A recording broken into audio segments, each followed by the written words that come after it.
ನಮಸ್ತೆ, ನಾನು ನಿಮ್ಮ ಚಂದು. ಹೇಗಿದ್ದೀರಾ ನನ್ನ ಎಲ್ಲ ಸ್ನೇಹಿತರು ಕೂಡ ತುಂಬ ಚೆನ್ನಾಗಿದ್ದೀರಾ ಅಂತ ಭಾವಿಸ್ತಾ ನನ್ನ ಇವತ್ತಿನ ವಿಡಿಯೋ ಲಾಗ್ನ ಸ್ಟಾರ್ಟ್ ಮಾಡ್ತಾಯಿದ್ದೀನಿ. ಇವತ್ತು ಶುಕ್ರವಾರ ನಾವು ಮಾರ್ನಿಂಗು ಪೂಜೆ ಕೂಡ ಮುಗೀತು. ಹಾಗೆ ತಿಂಡಿ ಅಡುಗೆ ಪಾತ್ರೆ ವಾಶ್ ಮಾಡೋ ಅಷ್ಟೊತ್ತಿಗೆ 11 ಗಂಟೆ ಆಯಿತು. ಹಾಗೆ ಬಟ್ಟೆನೂ ಕೂಡ ನೆನೆಸಿಟ್ಟೆ. ಇವತ್ತು ಹ್ಯಾಂಡ್ ವಾಶ್ ಮಾಡಿಲ್ಲ, ವಾಷಿಂಗ್ ಮಿಷಿನ್ಗೆ ಹಾಕೋಣ ಅಂತ ಹೇಳಿ ಮಕ್ಕಳು ಬಟ್ಟೆಗಳಿದ್ವು. ಹಾಗಾಗಿ ನೆನೆಸಿ ಸ್ವಲ್ಪ ಬ್ರಷ್ ಮಾಡಿ ನೆನೆಸಿಟ್ಟಿನಿ. ಈ ಥರ ಮಾಡೋದ್ರಿಂದ ಬಟ್ಟೆ ತುಂಬ ಚೆನ್ನಾಗಿ ಕ್ಲೀನ್ ಆಗ್ತವೆ. ಹಾಗಾಗಿ ನಾನು ಹೀಗೆ ಮಾಡೋದು, ನೆನೆಸಿಟ್ಟು ಆಮೇಲೆ ವಾಷಿಂಗ್ ಮಿಷಿನ್ಗೆ ಹಾಕ್ತೀನಿ. ಹಾಗೆ ಅಡುಗೆ ಮನೆಯೂ ಕ್ಲೀನ್ ಮಾಡಿಕೊಂಡೆ. ಮಗು ಕೂಡ ಎತ್ಕೊಂಡು ಬಂದು ಬಟ್ಟೆ ವಾಷಿಂಗ್ ಮಿಷಿನ್ಗೆ ಹಾಕಿ ಅಡುಗೆ ಮನೆ ಕ್ಲೀನ್ ಮಾಡಿಕೊಂಡೆ. ಹಾಗಾಗಿ ಗೋಡೆ ಎಲ್ಲ ಒರೆಸ್ಕೊಂಡ್ರೆ ನೀಟಾಗಿರುತ್ತೆ. ಹಾಗಾಗಿ ಬಟ್ಟೆನೆಲ್ಲ ಒರೆಸ್ಕೊಂಡು ಕ್ಲೀನ್ ಮಾಡ್ಕೊತೀನಿ. ನಿನ್ನೆ ಬಟ್ಟೆ ವಾಶ್ ಮಾಡಿದ್ದವು ಮಡಚಿಟ್ಟಿರಲಿಲ್ಲ. ಹಾಗಾಗಿ ಅವನು ಕೂಡ ಎತ್ಕೊಂಡು ಬಂದು ಮಡಚಿಟ್ಕೊಳ್ತಾ ಇದ್ದೀನಿ. ಪ್ಲೀಸ್ ಹೊಸ್ದಾಗಿ ಯಾರೆಲ್ಲ ನೋಡ್ತೀರಾ ನನ್ನ ವೀಡಿಯೋಗಳ್ನ ಸಬ್ಸ್ಕ್ರೈಬ್ ಮಾಡ್ಕೊಂಡು ನೋಡಿ, ಹಾಗೆ ಲೈಕ್ ಮಾಡಿ, ಕಾಮೆಂಟ್ ಮಾಡಿ. ನನ್ನ ವೀಡಿಯೋಗಳ್ನ ನೋಡಿ ನನಗೆ ಸಪೋರ್ಟ್ ಮಾಡ್ತಿರೋಂಥ ಎಲ್ಲ ಸ್ನೇಹಿತರಿಗೂ ಕೂಡ ತುಂಬ ಧನ್ಯವಾದಗಳು. ನಿಮ್ಮ ಸಪೋರ್ಟ್ ಹೀಗೆ ಇರಲಿ. ಹಾಗೆ ಮಧ್ಯಾಹ್ನ ಸ್ವಲ್ಪ ಹಲಸಿನ ಹಣ್ಣು ಕೂಡ ಬಿಡಿಸಿಡೋಣ ಅಂತ ಇಡ್ತಿದ್ದೆ. ಹಣ್ಣಾಗಿತ್ತು, ಹಾಗಾಗಿ ಇರೋದಿಲ್ಲ, ಹಾಗೆ ಇಟ್ಟರೆ ಬಿಡಿಸಿಟ್ಕೊಳ್ಳೋಣ ಅಂತೇಳಿ ಬಿಡಿಸಿಟ್ಕೊಂಡೆ. ಹಾಗೆ ಸ್ವಲ್ಪ ಹಲಸಿನ ಬೀಜ ಕೂಡ ಎತ್ತಿಟ್ಕೊಂಡಿನಿ, ಸಾಂಬಾರಿಗೆ ಆಗುತ್ತೆ ಅಂತ ಹೇಳಿ ಅದನ್ನ ಬಿಡಿಸಿ ಎತ್ತಿಟ್ಕೊಂಡು, ಹಾಗೆ ಚಾಕು ಕೂಡ ಕ್ಲೀನ್ ಮಾಡೋಣ ಅಂತ ಬಿಸಿ ಮಾಡ್ತಾಯಿದ್ದೆ. ಹಾಗೆ ವಾಶ್ ಮಾಡಿದ್ರೆ ಅಂಟೆಲ್ಲ ಹೋಗೋದಿಲ್ಲ. ಹಾಗಾಗಿ ಸ್ವಲ್ಪ ಬಟ್ಟೆಲ್ಲೋ ಅಥವಾ ಪೇಪರ್ನಲ್ಲೋ ಬಿಸಿ ಮಾಡಿಬಿಟ್ಟು ಒರೆಸಿದ್ರೆ ನೀಟಾಗಿ ಕ್ಲೀನ್ ಆಗುತ್ತೆ ಚಾಕು. ಇನ್ನು ಸಂಜೆ ಹಾಗೆ ಸ್ವಲ್ಪ ಪುಳಿಯೋಗರೆ ಪುಡಿ ಕೂಡ ಖಾಲಿಯಾಗಿತ್ತು, ಪುಡಿ ಮಾಡ್ಕೊಳ್ಳೋಣ ಅಂತ ಹೇಳಿ ಮಾಡ್ಕೊಳ್ತಾ ಇದ್ದೀನಿ. ಮಗಳಿಗೆ ಪುಳಿಯೋಗರೆ ಪುಡಿ ಅಂದರೆ ತುಂಬ ಇಷ್ಟ. ನಾನು ಮಾಡ್ಕೊಳೋಂಥ ಪುಳಿಯೋಗರೆ ಪುಡಿ ಗೊಜ್ಜು ಮಕ್ಕಳಿಗೆ ಟೇಸ್ಟು ತುಂಬ ಇಷ್ಟ ಆಗುತ್ತೆ. ಹಾಗಾಗಿ ನಾನು ಮನೆಯಲ್ಲೇ ಮಾಡ್ಕೊತೀನಿ, ಹೊರಗಡೆಯಿಂದ ತರಿಸೋದಿಲ್ಲ.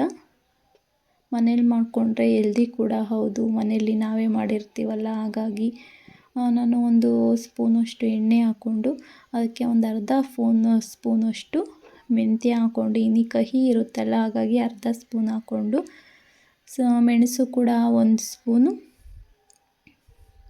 ಹಾಗೆ ಜೀರಿಗೆ ಒಂದು 4 ಸ್ಪೂನ್ ಜೀರಿಗೆ ಹಾಕ್ಕೊಂಡಿನಿ.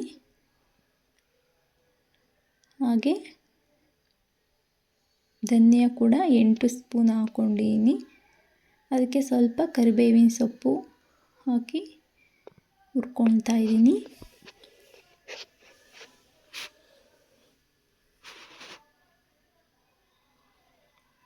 ಅದಕ್ಕೆ ಒಣಮೆಣ್ಸಿನ್ಕಾಯಿ, ಬ್ಯಾಡಗಿ ಮೆಣಸಿನ್ಕಾಯಿ 12 ಹಾಕ್ಕೊಂಡಿದ್ದೀನಿ. ಬೇಕಾದರೆ ಖಾರದ ಮೆಣಸಿನ್ಕಾಯಿನೂ ಕೂಡ ಆ್ಯಡ್ ಮಾಡ್ಕೊಬೋದು. ಅದಕ್ಕೆ ಸ್ವಲ್ಪ ಅರಿಶಿನ ಕೂಡ ಆ್ಯಡ್ ಮಾಡಿದ್ದೀನಿ. ಅದು ಫ್ರೈ ಮಾಡಿ ಸ್ವಲ್ಪ ತಣ್ಣಗಾಗೋವರೆಗೂ ಬಿಟ್ಟು ಅದನ್ನು ಕಟ್ ಮಾಡಿ ಮೆಣಸಿನ್ಕಾಯಿನ ಮಿಕ್ಸಿಗೆ ಹಾಕ್ಕೊಂಡು ಪುಡಿ ಮಾಡ್ಕೊಂಡಿದ್ದೀನಿ.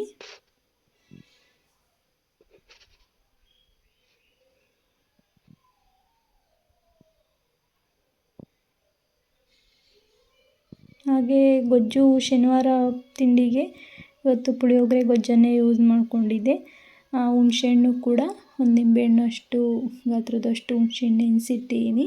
ಹಾಗೆ ಒಂದು 2 ಸ್ಪೂನಷ್ಟು ಎಳ್ಳನ್ನು ಕೂಡ ಹುರ್ಕೊಳ್ತಾ ಇದ್ದೀನಿ. ಎಣ್ಣೆ ಏನೂ ಕೂಡ ಹಾಕಿಲ್ಲ. ಅದು ತಣ್ಣಗಾಗಲಿ ಅಂತ ಎತ್ತಿಟ್ಟು ಸ್ವಲ್ಪ ಕೊಬ್ಬರಿನೂ ಕೂಡ ಸಿಮ್ಮಲ್ಲಿ ಇಟ್ಕೊಂಡು ಬಿಸಿ ಮಾಡ್ಕೊಬೇಕು. ಸ್ವಲ್ಪ ಬಿಸಿ ಆದರೆ ಸಾಕು ಕೊಬ್ಬರಿ.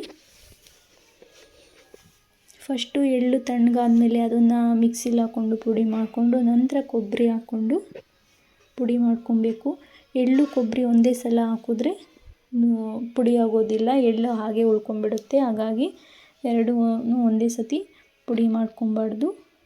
ಹಾಗೆ ಎಣ್ಣೆಗೆ ಸ್ವಲ್ಪ ಕಡಲೆ ಬೀಜ ಮುಂಚೆಲೇ ಫ್ರೈ ಮಾಡಿ ಇಟ್ಕೊಳೋದ್ರಿಂದ ಕಡಲೆ ಬೀಜ ಮೆತ್ತಗಾಗೋದಿಲ್ಲ. ನಾನು ಚಿತ್ರಾನ್ನಕ್ಕೂ ಕೂಡ ಹೀಗೇ ಮಾಡೋದು.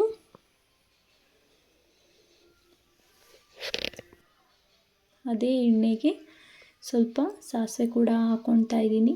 ಆ ಪುಡಿಗೂ ಕೂಡ 1 ಸ್ಪೂನಷ್ಟು ಸಾಸಿವೆ ಕೂಡ ಆ್ಯಡ್ ಮಾಡ್ಕೊಂಡಿದ್ದೆ. ಇಲ್ಲೂ ಸ್ವಲ್ಪ ಸಾಸಿವೆ ಹಾಕಿದ್ದೀನಿ 1 ಸ್ಪೂನಷ್ಟು, ಮತ್ತು ಕರಿಬೇವು, 3 ಒಣಮೆಣಸಿನ್ಕಾಯಿ, ಅದಕ್ಕೆ 1-2 ಸ್ಪೂನಷ್ಟು ಕಡಲೆಬೇಳೆ ಕೂಡ ಆ್ಯಡ್ ಮಾಡಿದ್ದೀನಿ. ಹಾಗೆ 1 ಸ್ಪೂನಷ್ಟು ಉದ್ದಿನಬೇಳೆ. ಇದು ಸ್ವಲ್ಪ ಫ್ರೈ ಆದಮೇಲೆ ನಾವು ಹುಣಸೆ ಹಣ್ಣು ನೆನೆಸಿಟ್ಕೊಂಡಿದ್ವಲ್ಲ, ರಸನ ಆ್ಯಡ್ ಮಾಡಬೇಕು. ಆ್ಯಡ್ ಮಾಡಿ ಅದಕ್ಕೆ ಸ್ವಲ್ಪ 3 ಸ್ಪೂನಷ್ಟು ಬೆಲ್ಲ ಮತ್ತು ಉಪ್ಪು ಕೂಡ ಆ್ಯಡ್ ಮಾಡ್ತಾಯಿದ್ದೀನಿ.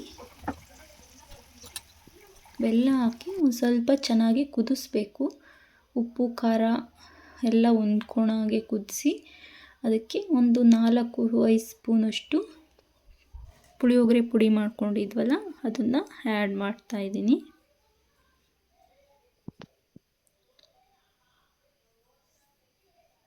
ಇದಕ್ಕೆ ಸ್ವಲ್ಪ ಕೊಬ್ಬರಿ ಮತ್ತು ಎಳ್ಳು ಕೂಡ ಪೌಡ್ರ್ ಮಾಡಿ ಇಟ್ಕೊಂಡಿದ್ವಲ್ಲ ಅದನ್ನು ಆ್ಯಡ್ ಮಾಡಿದ್ದೀನಿ.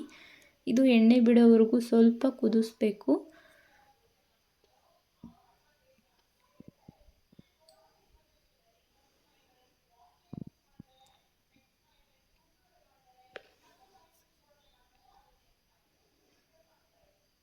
ನೋಡಿ ಈ ಥರ ಎಣ್ಣೆ ಬಿಟ್ಟಿದೆ. ಇವಾಗ ಪುಳಿಯೋಗರೆ ಗೊಜ್ಜು ಕೂಡ ರೆಡಿಯಾಗಿದೆ.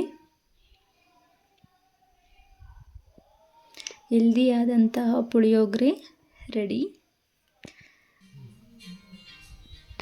ನನ್ನ ವಿಡಿಯೋ ಇಷ್ಟ ಆಗಿದ್ದರೆ ಒಂದು ಲೈಕ್ ಕೊಡಿ, ಹಾಗೆ ಕಾಮೆಂಟ್ ಮಾಡಿ. ಪ್ಲೀಸ್ ಸಪೋರ್ಟ್ ಮಾಡಿ. Thank you for watching. Bye, take care.